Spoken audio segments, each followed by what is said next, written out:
performing well.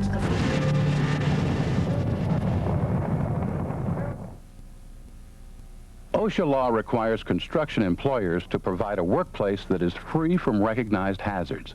Yet every day, construction workers face dangers that threaten their health and their lives. If your employer allows OSHA violations to occur, you should bring them to the immediate attention of your craft steward, employer, or OSHA. Most importantly, you must be alert. It's your life that's at risk.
It was a pretty bad accident.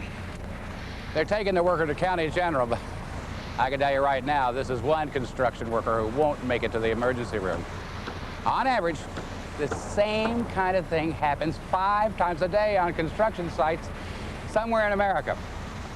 The sad thing is, it didn't have to happen. What's even sadder is that every day there are a whole lot of near misses that could have ended up like this one, and they didn't have to happen either. Today is a perfect example. Clarence Givens is looking forward to watching his only daughter graduate from high school. You be careful, you be good here. Okay. I'll see you. Be careful, And Daddy. don't miss your bus here.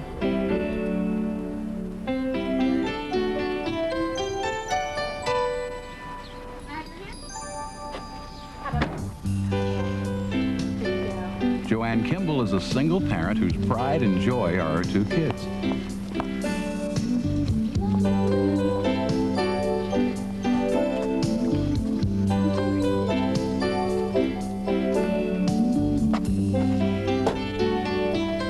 Jorge Martinez is excited about his new job. For several weeks, he's been getting his feet wet as a construction worker. Jorge! Morning, Jorge. How you doing? Okay. And Frank Mitchison is looking forward to the week after next when he takes his family to the beach. Be good. See you tonight. See you guys. Have a good time at school. Today, at different job sites, all 4 of these folks came face to face with death. 3 of them were lucky this time. 1 wasn't.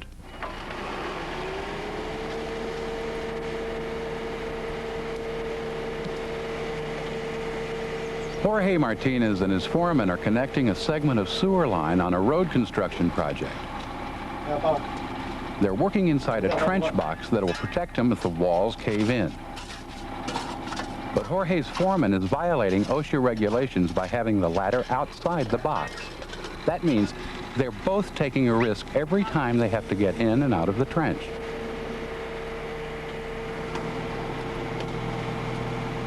That's right, Bob. Oh! Now good! The foreman is getting frustrated. It's taking too long to make the connection. It's tough from this thing. So he tells Jorge to go to the other side just for a few minutes, just long enough to clear away some dirt and line up the pipe. He's risking Jorge's life.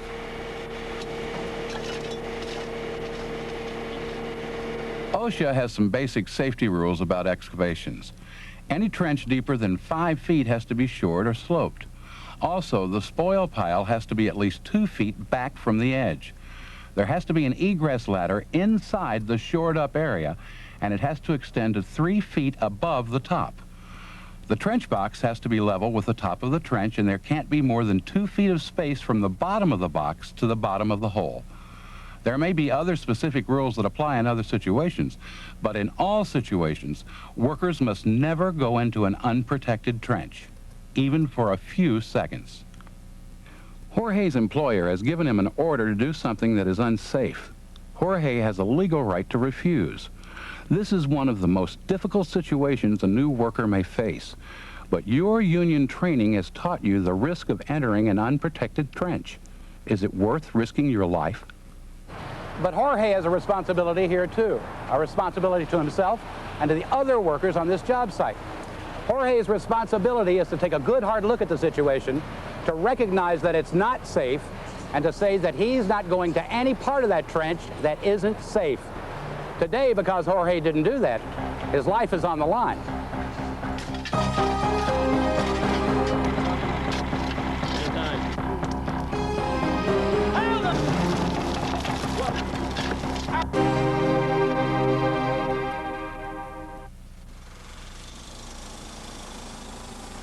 Clarence Givens is a signalman. Because drivers of heavy equipment can't see where they're backing, it's Clarence's job to make sure that the vehicle doesn't hit anyone or anything.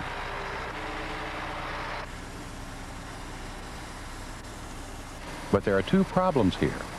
The contractor sent a truck with a broken backup alarm, and Clarence's foreman is about to distract him. Clarence, when you get done here, I got another truck coming in on the other side of the job. I want you to vacuum in and dump him. Contractors have a responsibility to make certain that everything on a job site meets common sense OSHA safety standards. Signalmen and drivers have a standardized set of signals for communication. The signalman must be positioned to the side and far enough back to see the truck and anything that could cross its path. And the driver must keep visual contact with the signalman. But let's not forget about Clarence, because he has a responsibility in this situation too. Construction is dangerous work.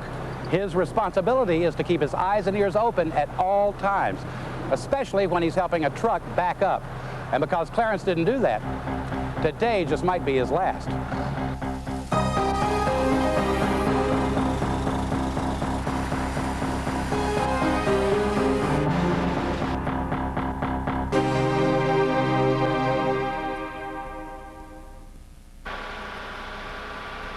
It's morning break time for Joanne Kimball. On a construction site, when it's a hot summer day, that usually means finding the closest source of cold water.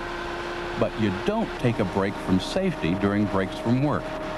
Joanne found a water jug sitting right on the crane. As she takes that cool, refreshing drink, Joanne leans against the crane to relax. But she fails to see that it's getting dangerously close to an overhead power line. If the crane gets too close to the power line, Joanne becomes a statistic. Electrocution is one of the primary causes of death on construction jobs. And most electrocutions are caused by some kind of contact with high voltage power lines.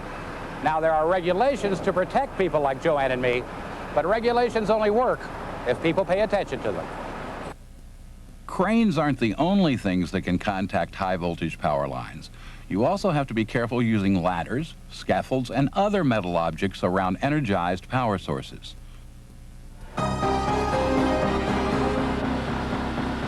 Joanne's employer has not implemented an effective safety program to identify potential hazards like this one. This is a blueprint for disaster.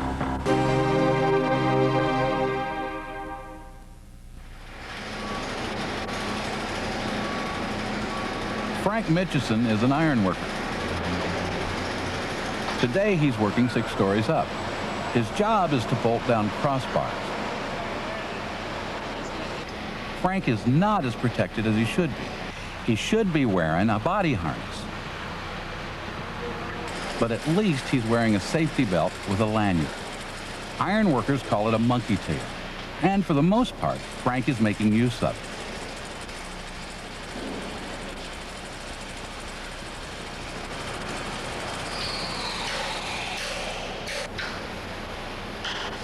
Frank has been an iron worker for a lot of years.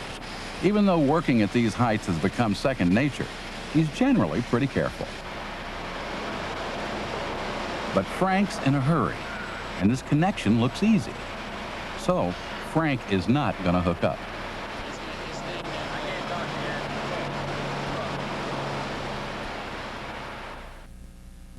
In the United States, falls are the leading killer of workers.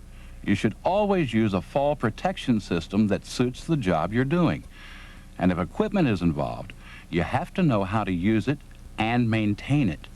Your employer must ensure that you are trained. Ask and take advantage of the training. Your union may also offer it. The real shame here is that Frank ties off probably 95% of the times when he should, so he knows better. You just can't cut corners when it comes to safety, and Frank's about to find that out the hard way.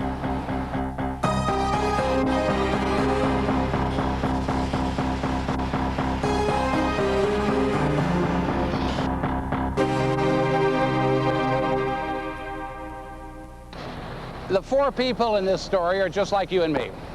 They want a comfortable life for themselves and their families. So they go to work to earn the money to help them reach for the American dream. 3 of them have come away from today's experience kind of shaken up, but they're wiser for it. The 4th will never get another chance. Jorge Martinez was lucky.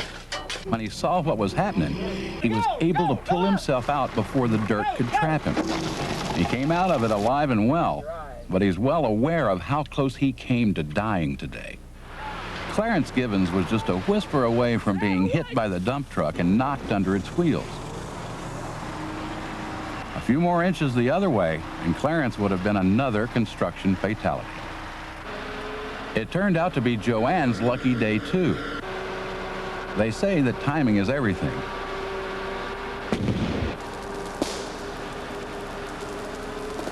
In Joanne's case, timing was the only difference between life and death. Frank Mitchison never had a chance. When he lost his balance, his lanyard wasn't attached, and he fell 6 stories.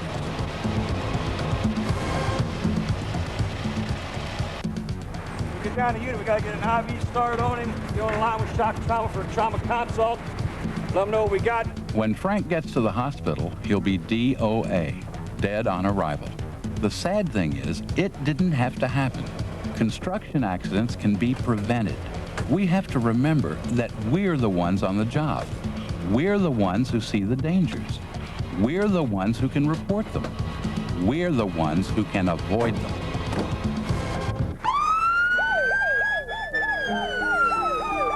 Even though accidents cost the construction industry billions of dollars, accidents cost us our lives. Who has the most at stake? Each year, more than 1,000 workers are killed in construction accidents.